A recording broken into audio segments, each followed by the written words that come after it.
오바댜 오늘 1장부터 1절부터 9절까지를 보겠습니다. 오바댜를 마치면 이제 욥기가 시작이 됩니다. 오바댜 제가 1절부터 읽어드리겠습니다. 오바댜의 묵시라. 주 여호와께서 에돔에 대하여 이와 같이 말씀하시니라.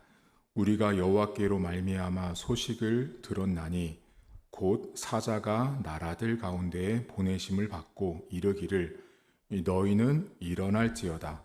우리가 일어나서 그와 싸우자 하는 것이니라. 보라, 내가 너를 나라들 가운데에 매우 작게 하였으므로 내가 크게 멸시를 받느니라. 너의 마음의 교만이 너를 속였도다.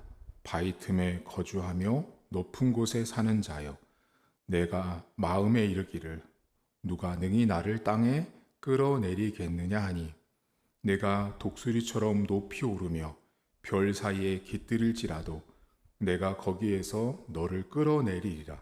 여호와의 말씀이니라. 혹시 도둑이 내게 이르렀으며 강도가 밤중에 내게 이르렀을지라도 만족할 만큼 훔치며 그치지 아니하겠느냐. 혹시 포도를 따는 자가 내게 이르렀을지라도 그것을 얼마쯤 남기지 아니하였겠느냐.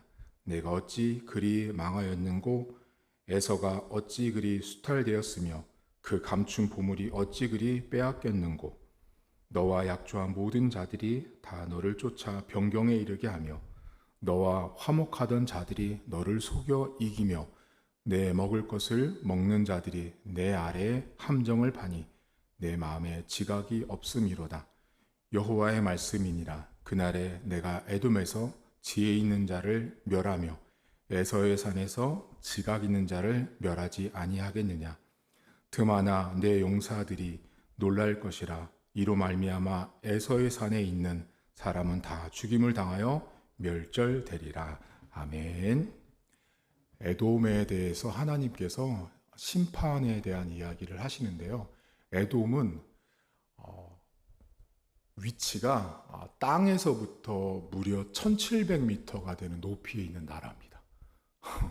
상상해 보시면 땅에서부터 1700m의 꼭대기에 있는 나라가 에돔이었으니 에돔은 그 누구도 정복할 수 없는 곳이에요. 쉽게.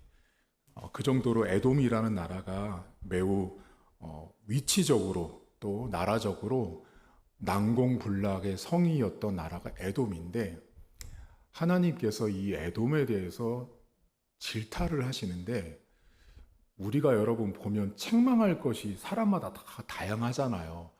예를 들면 너는 왜 이렇게 인내가 부족해? 너는 왜 이렇게 급해? 뭐 이런 거 있잖아요. 그런데 유독 이 나라를 향해서 하나님이 뭐를 지적하시냐면 교만한 거를 지적하세요. 근데 이 본문에 교만 때문에 나타난 증상을 두 가지를 말씀하시는데, 먼저 3절과 7절인데요. 3절 보시면 너의 마음의 교만이 너를 속였다라고 말합니다. 여러분, 교만이 오면 사람이 내가 속는지도 모르고 속는 거죠. 이게 진짜가 아닌데 진짜처럼 속일 때 속아 넘어가는데, 교만해서 그래요. 왜냐하면 내가 다 안다고 생각하는 거죠. 그때 속는 거예요. 자칫 잘못하면. 이게 첫 번째, 교만하면 속을 수 있다, 마음이. 7절 맨 끝절을 보시면, 7절 맨 끝에 보시면 내 마음에 지각이 없음이로다 라고 나옵니다. 교만하면 지각이 없다라는 말은 뭐냐면 옳고 그름과 진리와 비진리를 구분하지 못하는 사람이 되는 거예요. 그러니까 교만하면 두 가지가 있는데, 하나는 속아요, 마음이. 두 번째는 옳고 그름을 분별하지 못해요.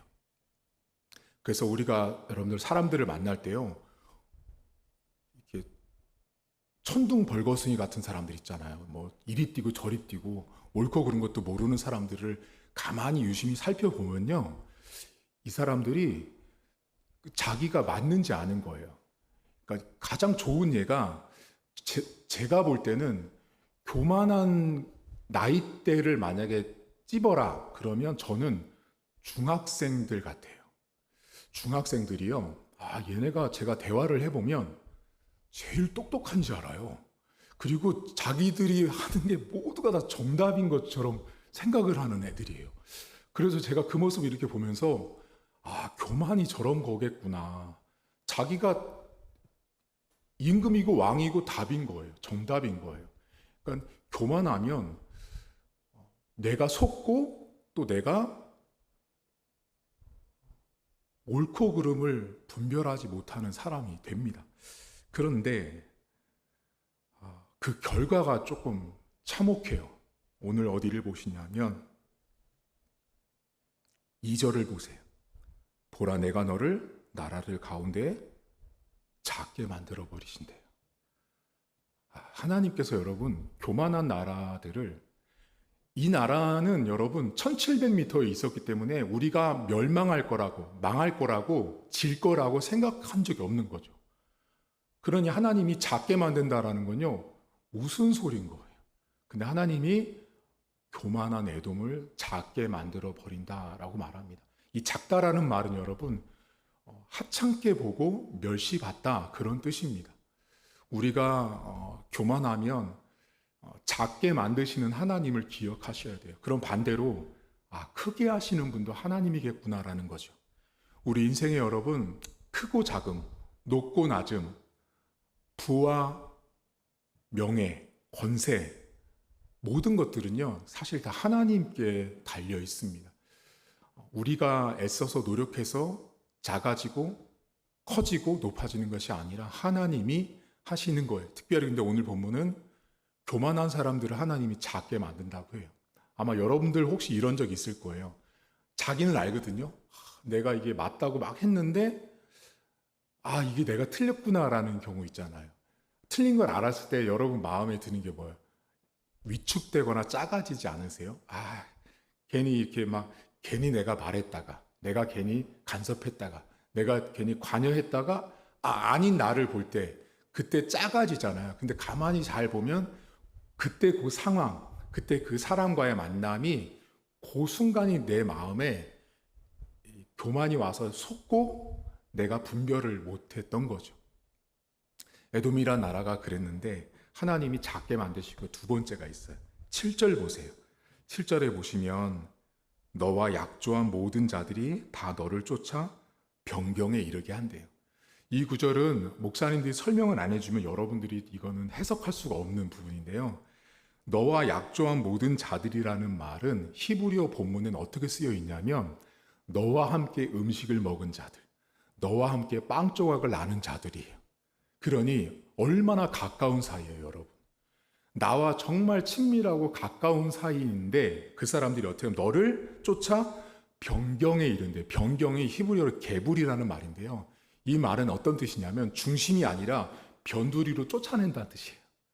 그러니까 하나님이 교만한 자들을 교만한 자들은 항상 자기가 중심인 거죠. 내가 1등, 내가 첫 번째, 내가 리더, 내가 앞장서서 다 해야 되는 건데 어떻게 하냐면 나랑 함께 밥 먹었던 사람, 나랑 가장 가까웠던 사람이 나를 중심에서 밀어내서 변두리로 몰아내는 그런 일을 겪게 하신다는 거예요.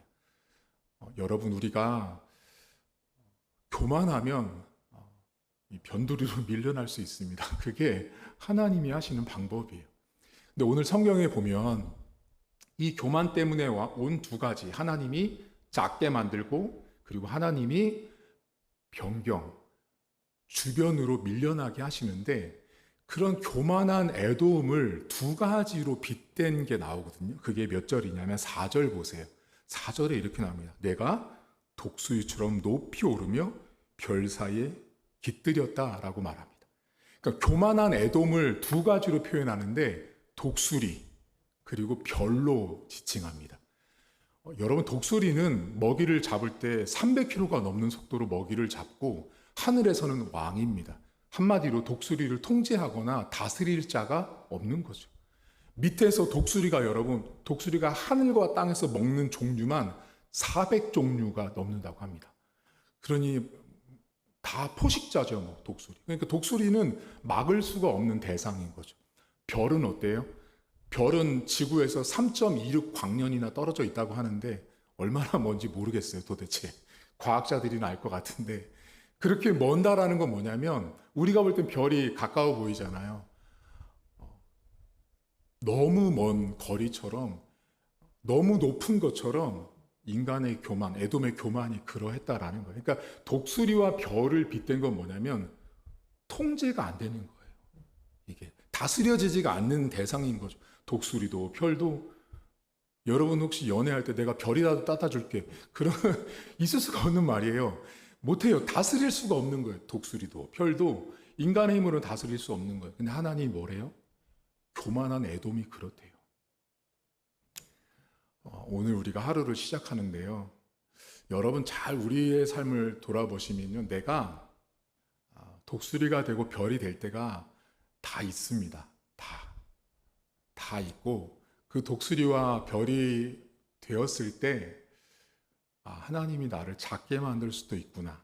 하나님이 나를 함께 음식 먹던 사람들에게서 변두리로 밀어낼 수도 있구나라는 것을 항상 기억하셔야 돼요. 그래서 오늘 하루를 사시면서 겸손하셔야 돼요. 여러분 겸손하시니까 제가 여러분에게 겸손하라 그러면 항상 어떤 이미지를 갖고 있냐면 이렇게 인사하고 막 섬기는 것을 말하는데요. 예수님이 이 땅에 겸손의 왕으로 오셨잖아요. 근데 그 겸손의 왕이신 예수님이 항상 모든 것을 여러분 다 받아주신 분이 아니에요. 잘못된 것들, 악에 대해서는 명확하게 말씀하신 것이 겸손이에요. 성경이 말하는 겸손 안에는 여러분 사랑도 담겨 있지만 공의도 담겨 있다는 걸 아셔야 돼요. 그게 십자가거든요. 오늘 하루를 살아가시면서 교만하시지 않으셔야 합니다. 근데 또 그렇죠. 목사님, 그게 잘 안 돼요. 말처럼. 이게 안 되거든요. 이게 안 되더라고요. 제가 친구들을 보면요. 이 친구 처음에 갈 때는 예를 들면 몇 명 안 됐어요. 10년, 15년 됐는데, 자, 1년 전에 만났어요. 예전에 만났을 때, 신학교 때 만났을 때의 모습과 한 15년이 지나서 이렇게 만났어요. 우리 교회도 왔었거든요. 이렇게 보니까 교만해. 제가 보니까 제 입장인데요. 변했더라고요. 이게 변한 게 그냥 느껴지는 거예요. 그러면서 대화의 내용이 어떤 느낌을 받았냐면 이런 총회나 노회 같은 데 가면 이런 그 어른들이 하는 대화의 어투와 말로 이렇게 하고 있는 친구를 보면서 참 사람이 세월이 가면서 변하는구나라는 걸 이렇게 봤습니다. 여러분 겸손하셔야 돼요. 그냥 항상 겸손. 오늘도 겸손, 내일도 겸손. 그래서 저는 매일 성경 이 회사가 내일 모레가 욥기인데 욥기를 가기 전에 왜 욥하다가 이거 다 교만을 다루는 성경이거든요. 그 제가 오늘 사실 고민을 엄청 했어요. 여기 안 하고 싶었거든요. 왜 하필 새벽 기도인데 교만을 다루게 이 큐티를 했을까 했는데 돌아보면 하나님께서 우리의 삶에 어쩌면 욥기로 넘어가는 과정 가운데 겸손한 욥과 연결을 시키고 싶지 않았을까라는 생각을 나름 해봤어요. 여러분 오늘 하루를 살면서 교만할 수 있습니다. 순간순간 교만할 수 있고요. 겸손하려고 기도하시고 그냥 여러분들은 다 교만 덩어리예요. 저를 비롯해서 다 겸손한 척 하지 마세요. 제가 이 땅에 사는 모든 인간들 사람들은요. 여러분 보면 막 이렇게 강단에 올라와서 막 목사님들이고 막 이렇게 인사하고 막 눈물로 기도하고 막 하잖아요. 다 쓸데없어. 다 교만 덩어리예요. 어디 와서 쇼를 해요. 여러분 하나님 앞에요. 인간은요. 의인은 없나니 한 명도 없어요. 의인이 어디 있어요? 그러니까 하나님 앞에 그냥 죄인일 뿐이에요. 죄인. 근데 인간이 계속 지위가 올라가고 뭐를 갖추면 이 교만해지거든요. 그래서 오늘 하루 겸손한 하루가 되었으면 좋겠습니다. 하나님 아버지, 에돔이라는 나라는 독수리 같은 나라, 별과 같은 나라였습니다. 에돔이 얼마나 교만했으면 성경 한 장을 그 에돔의 교만을 다루고 있겠습니까? 그 인간과 나라가 갖고 있는 교만이 얼마나 대단했으면 그 나라를 콕 집어서 지적할 것이 얼마나 많았을 텐데, 그 중에서도 유독 교만을 다루시는 하나님을 보면서 겸손이 얼마나 중요한지, 하나님이 우리에게 요구하시는 것이 겸손한 삶이라는 것을 다시 오늘도 이 새벽에 묵상합니다. 하나님, 우리는 항상 독수리처럼 별처럼 통제가 안 되는 사람들입니다. 죄인이라 그렇습니다. 죄인인 것을 어찌하겠습니까? 죄인이라 교만하고 죄인이라 내가 맞다고 생각하는 그런 내 중심으로 살아가는 연약함을 갖고 있음을 고백합니다. 오늘 하루도 겸손하게 하시고 가장 먼저 교회 앞에 서 있는 제 자신이 겸손해야 합니다. 목회자가 시간에 가면서 경험이 쌓이고 설교가 늘고 성경을 많이 알고 책을 많이 봐서 지식이 늘고 그러면 그럴수록 머리가 커지기보다 가슴이 뜨거워지고 하나님을 향한 열망들이 늘 충만할 수 있는 종으로 저를 붙들어 주시고 저 때문에 우리 성도들 안에 교만이 아니라 겸손한 삶이 뭔지를 배우게 하시고 제가 먼저 하나님 아버지 앞에 낮고 겸손한 마음으로 살아갈 수 있도록 하나님 도와주옵소서. 우리가 교만할 때 작게 만드시고 변두리로 몰아내시는 하나님을 무서워하게 하시고 경외하게 하셔서 오늘도 하나님께서 주시는 겸손한 영을 가지고 하루를 살아갈 수 있도록 하나님 도와주옵소서. 성도들에게 겸손할 때 하나님의 때에 높여주신다라고 베드로 사도를 통해서 말씀하셨습니다. 하나님의 때가 됐을 때 겸손한 자를 높이시는 주님, 오늘도 우리 성도들 하루를 겸손하게 살기를 다짐하고 출발하오니 하나님의 때에 하나님의 방법으로 건강으로 영적인 것으로 기도응답으로 물질로 합격으로 또 결혼으로 승진으로 하나님 모든 것들을 통해서 하나님께서 갚아주시고 채워주시고 응답해 주옵소서. 오늘도 겸손의 왕으로 오신 주님처럼 그 겸손 때문에 승리한 하루가 될 수 있도록 하나님 도와주옵소서. 감사드리며 예수님의 이름으로 기도하옵나이다. 아멘. 하늘에 계신 우리 아버지, 아버지의 이름을 거룩하게 하시며 아버지의 나라가 오게 하시며 아버지의 뜻이 하늘에서와 같이 땅에서도 이루어지게 하소서. 오늘 우리에게 일용할 양식을 주시고 우리가 우리에게 잘못한 사람을 용서하여 준 것 같이 우리 죄를 용서하여 주시고 우리를 시험에 받지 않게 하시고 악에서 구하소서. 나라와 권능과 영광이 영원히 아버지의 것입니다. 아멘.